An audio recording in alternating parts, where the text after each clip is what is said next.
Continuamos entonces con el capítulo 7, que nos habla de los sujetos procesales, que son tres: el juez, las partes y los terceros.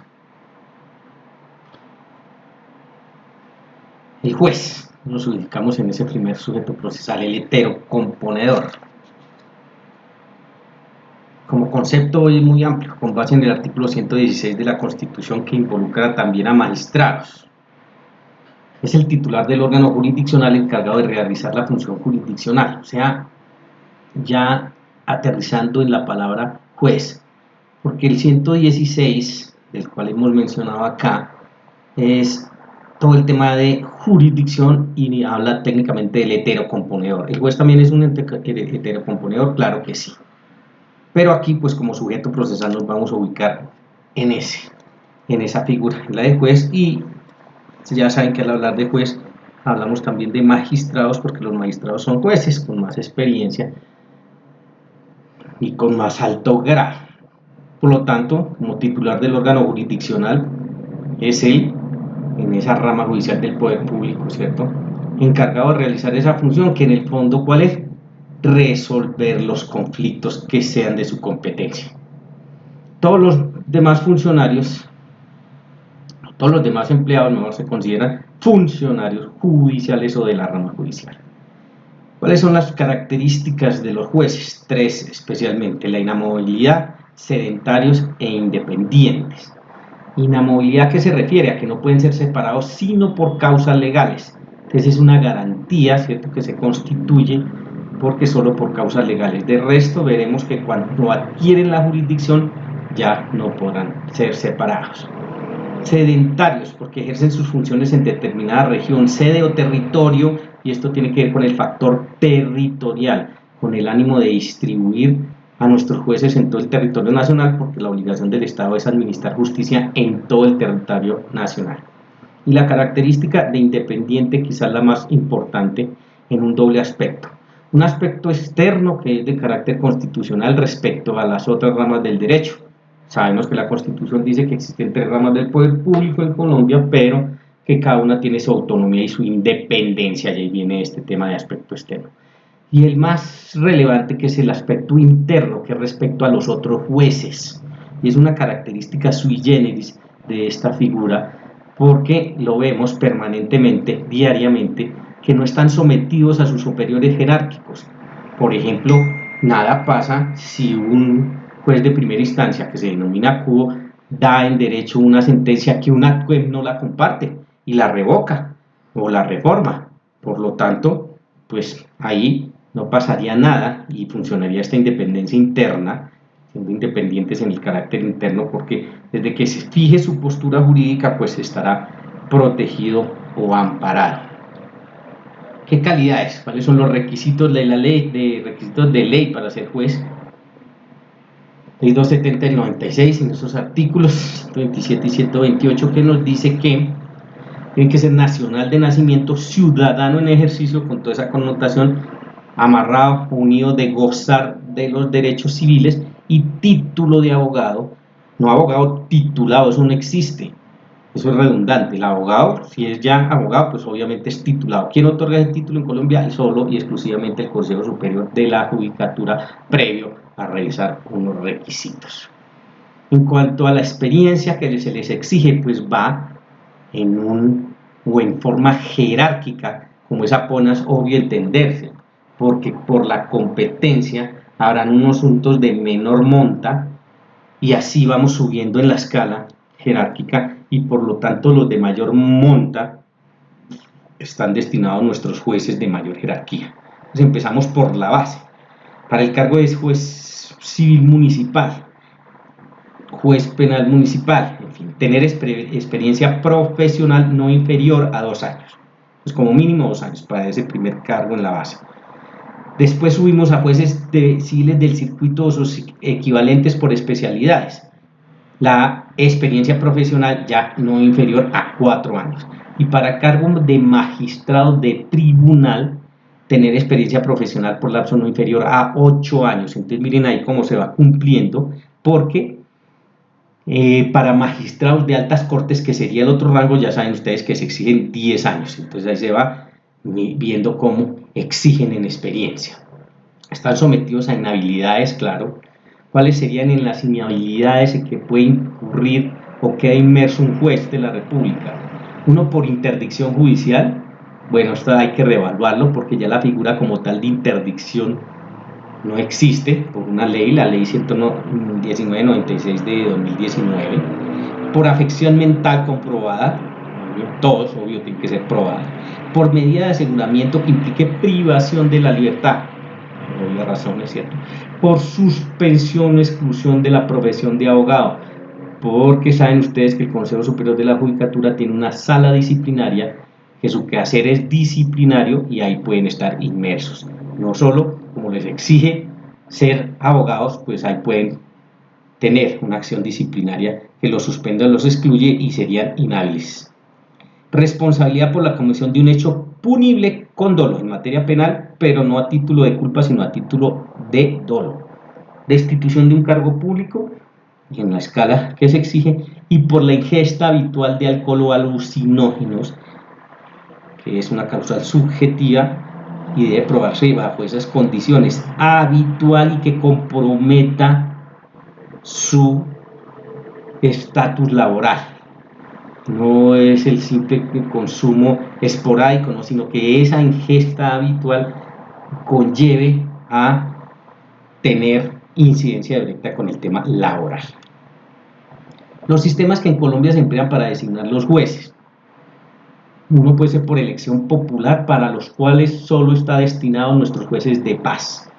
En otros países, y nosotros aquí lo veíamos en la historia, los países socialistas, por ejemplo, tienen ese régimen en la elección de los jueces de carácter popular. En Colombia, el único que marca ahí es el juez de paz. Designación por otras ramas del poder público, ya la vimos, para la Corte Constitucional y para el Consejo Superior de la Judicatura, donde intervienen esas otras ramas del poder público. La figura de la cooptación, que también allá la vimos, para la Corte Suprema de Justicia y el Consejo de Estado. Y el régimen de carrera judicial, o sea, por concurso de méritos, que se dispone sobre todo para funcionarios. ¿Cómo es la forma de desempeñar el cargo? 3 formas de desempeñar el cargo de juez: o por encargo, o en provisionalidad, o en propiedad. Por encargo, cuando por ausencias temporales se da por un mes, que es prorrogable. Entonces allí se designa a la persona, mire que tiene la condición de juez, pero está por encargo solo por esa ausencia temporal. En provisionalidad, por ausencias definitivas, que se da por 6 meses, o sea, ese lapso de 6 meses se lo reserva el Estado, hoy a través del Consejo Superior de la Judicatura, para entrar a nombrar el que vaya a ocupar el caso en el tercer evento. En propiedad, que es el con el lleno de todos los requisitos. Entonces, bajo esas 3 formas se puede desempeñar el cargo de juez. ¿Cómo adquieren jurisdicción nuestros jueces? Esto es importantísimo, a través de 3 actos administrativos que se dan en ese estricto orden: designación, confirmación y posesión.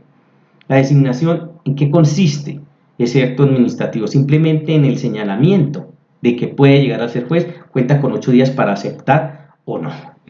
Confirmación, la verificación de todos los requisitos. Ya vimos los requisitos, entran a confirmarlos, o sea, es la verificación de que, ejemplo, realmente sea abogado y así esté reconocido por el Consejo Superior de la Judicatura.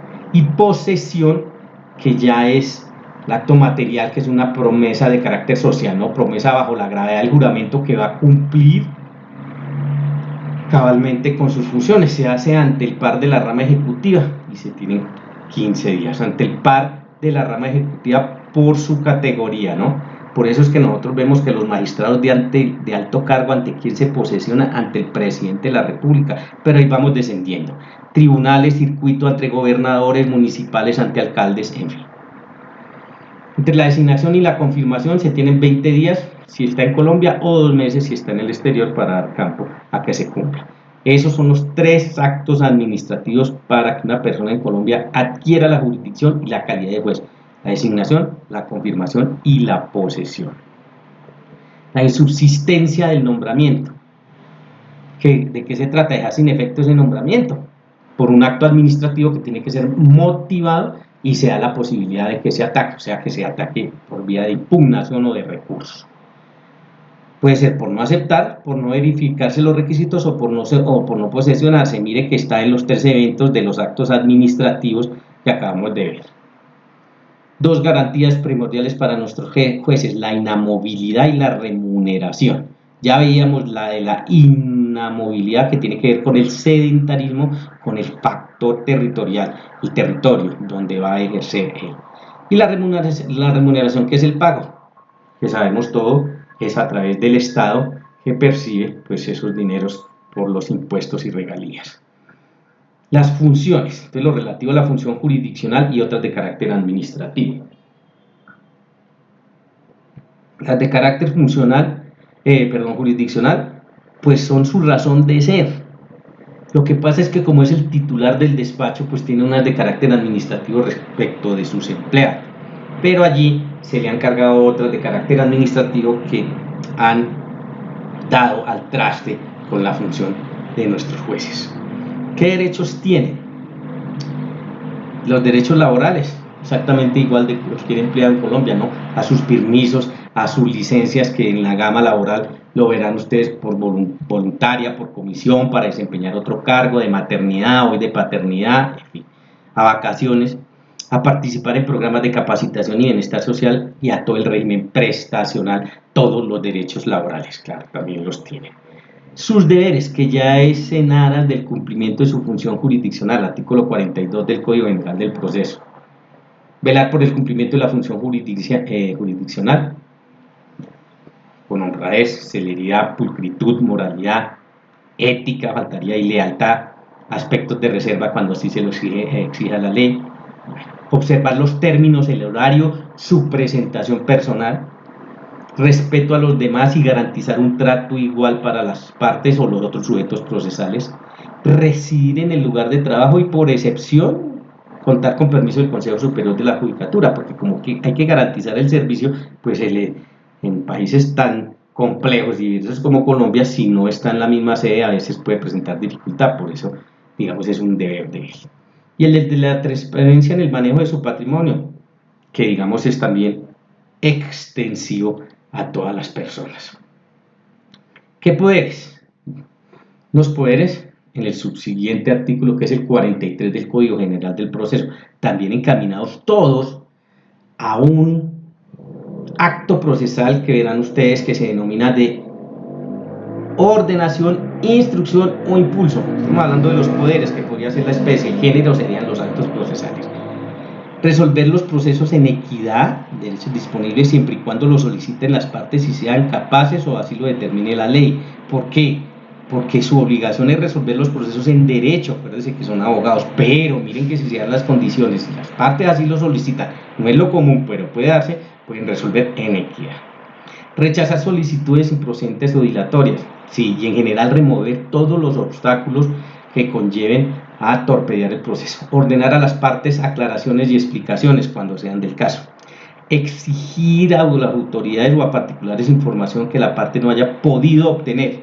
Pues mira que la primera exigencia es para la parte, pero si la parte demuestra que no lo pudo obtener, entonces el juez entra a través de un poder a conseguir esa información, que es extensiva a identificar y ubicar bienes del ejecutado.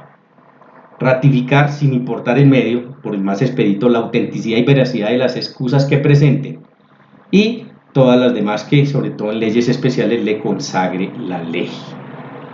La sesión de hoy la dejamos entonces hasta acá.